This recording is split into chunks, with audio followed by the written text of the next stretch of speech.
পঞ্চপাণ্ডব কৃষ্ণের সঙ্গে ছিলেন, কিন্তু যখন স্বর্গারোহণের পর যাত্রা করছেন সব এক এক করে পথের মধ্যে কিছু দূর যেতে যেতে যেতে বিনাশ হয়ে যাচ্ছে। আর যুধিষ্ঠির মহারাজ যখন যাচ্ছেন সেখানে আবার ধর্ম একটা কুকুর রূপে তাকে পরীক্ষা নিলেন। সে পরীক্ষাতে তিনি পাশ করে যদিও গেলেন, সেখানে শুনতে পাচ্ছেন যে পূর্বপুরুষগণের একটা হাহাকার, আর্তনাদ। তখন যুধিষ্ঠির মহারাজ বলছেন যে এটা কোথায় এলাম? তখন কৃষ্ণ বলছেন এটা স্বর্গ।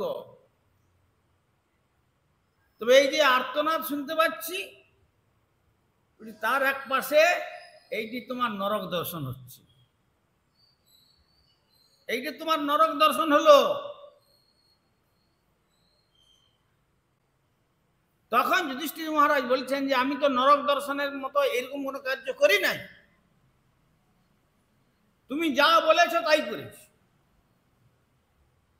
তোমার নির্দেশে রাজসযজ্ঞ করেছি, তোমার নির্দেশে কুরুক্ষেত্রের যুদ্ধে নেমেছি, তুমি যা বলে তাই করেছি, তথাপি এটা কেন হলো?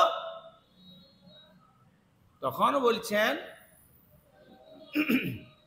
ভগবান বলছেন দেখো, যখন দেখা যাচ্ছে গুরু দ্রোণাচার্য তার তো সম্পূর্ণ বিদ্যা তার জানা আছে, আত্মরক্ষার বিদ্যা তো কেউ কাউকে দেবে না, যত বড় শিষ্য হোক। তো আর তাকে পুত্র শোকে শোকাতুর না করতে পারলে তার মৃত্যু ঘটবে না। আর সেই দ্রোণাচার্যের পুত্র অশ্বত্থামা, আর পুত্র শোক তার আসবে না জানেন তিনি, কেন জানেন না? অশ্বত্থামা অমর।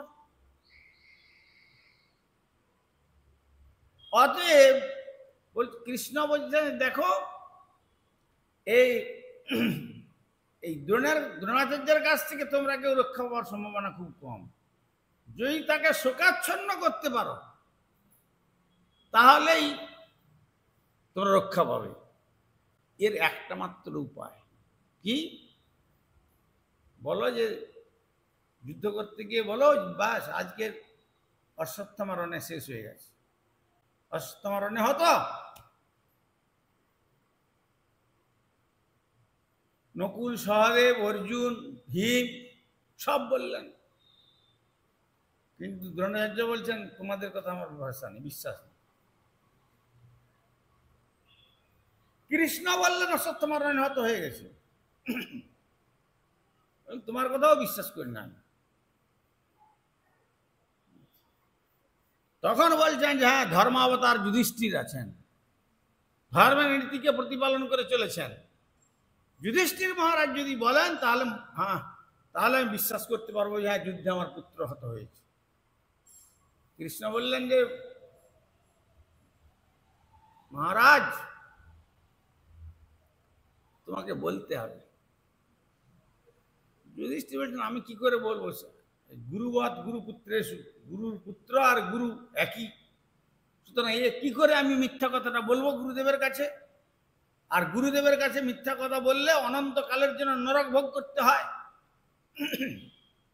আমি কি নরকগামী হব? গুরুদেবের কাছে আর ভগবানের কাছে, শুদ্ধ বৈষ্ণবের কাছে কখনো মিথ্যা কথা বলছি না।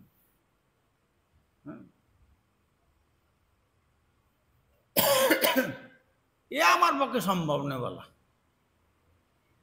কৃষ্ণ অনেক করে বললেন যে বলো বলো, এটা না বললে তোমাদের জয় সম্ভব নয়। অশ্বত্থামার দ্রোণাচার্যের শক্তির কাছে তোমরা সব শেষ হয়ে যাবে। কিন্তু আমি পিসিমাকে বলে এসছি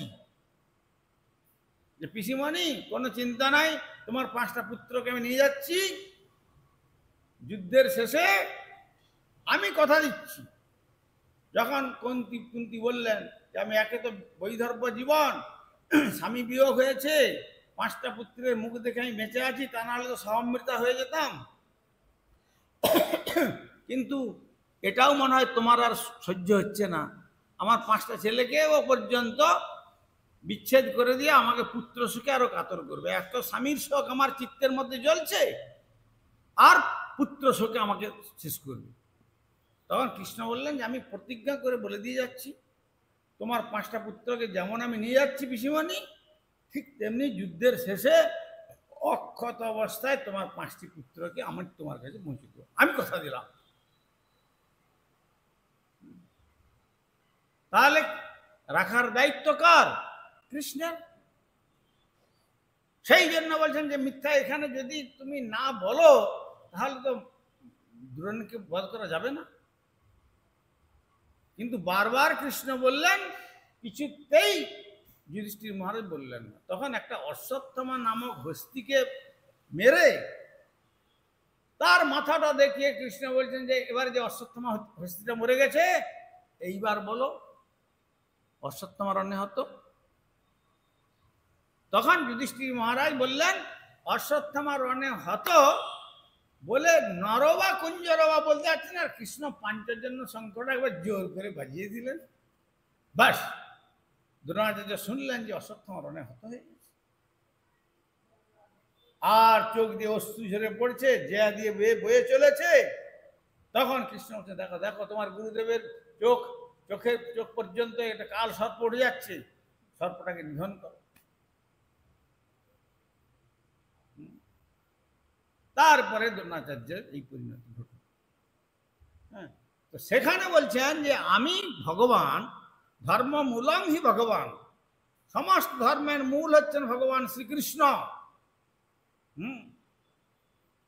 মন্নিমিত্তং কৃতং পাপং অপি ধর্ময় কল্পতে মাং অনাদৃত ধর্মস্য পাপস্যান মত প্রভাবত। মন্নিমিত্তং কৃতং পাপং, আমার জন্য যদি কিছু কাজ করছো যেটা পাপ বলে মনে হলো, সেটা পাপ হবে না। মন্নিমিত্তং যদি করছো আমার জন্য, আমি যে একটা গাছ থেকে সকালে ফুল তুলছি, ওই গাছের কষ্ট হচ্ছে কি হচ্ছে না? একটা গাছ থেকে ফল পেড়ে নিচ্ছি, কষ্ট হচ্ছে কি হচ্ছে না? বৃক্ষ যদি তার কষ্ট হচ্ছে, পাপ হচ্ছে।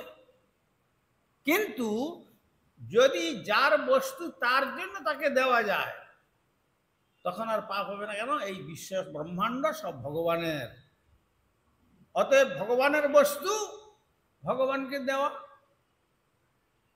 আর ভগবানের বস্তু ভগবানকে দিয়ে তারপরে যদি প্রসাদ রূপে তুমি গ্রহণ করো, তাহলে আর তো তোমার কোনো দায়িত্ব থাকলো না। তার জিনিস তিনি গ্রহণ করলেন, তোমার প্রসাদটা প্রাপ্য। ঈশাবাস্যমিদং সর্বম যৎ কিঞ্চ জগত্তাং জগৎ তেন রক্তেন ভুঞ্জিতা মা ঘৃতকস্য সিদ্ধনম। ঈশেন অবশ্যমিদং সর্বং জগৎ, এই জগৎটা হচ্ছে ভগবানের, জগন্নাথ রূপী ভগবানেরই জগৎ। তেন তক্তেন ভুঞ্জিতা, তোমার অধিকার আছে তিনি গ্রহণ করার পর যেটি তিনি প্রসাদ রূপে তোমাকে দেবেন, সেইটা তোমার ভোগ করার অধিকার। অতএব কারো সম্পদে কোনো লোভ করা তোমার উচিত নয়, তার দ্বারা পাপ হবে। আর তার দ্বারা পাপের পরিণাম মৃত্যু, মৃত্যুর পরিণাম জন্মান্তর, জন্মান্তরে কর্মচক্র, কর্মচক্রে গর্ভবাস,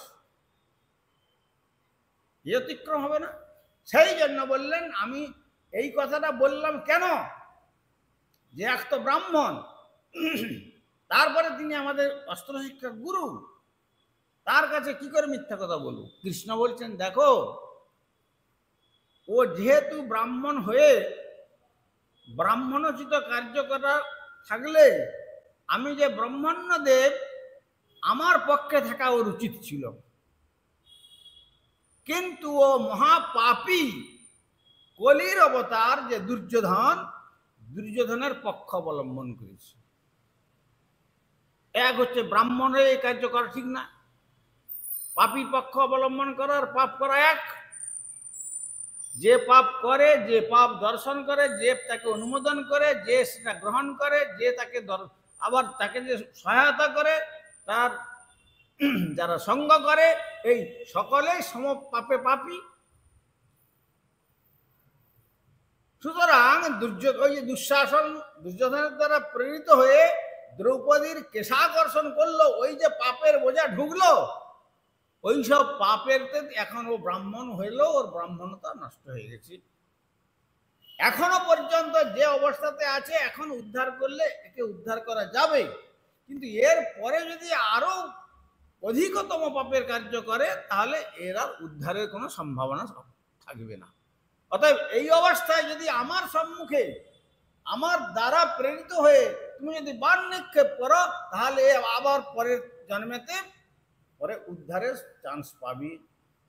অতএব আমি সকলের পূর্বাপর সমস্ত কিছু জানি, তুমি সেটা জানো না। এই জন্য আমি বলছিলাম যে এই কথাটা বলো, কিন্তু আমার কথাতে অনাদর করেছ। কাকে বলছেন? যুধিষ্ঠির মহারাজ। আমার কথাতে অনাদর করার দরুন আজ স্বর্গে এসেও তোমার নরক দর্শন হলো।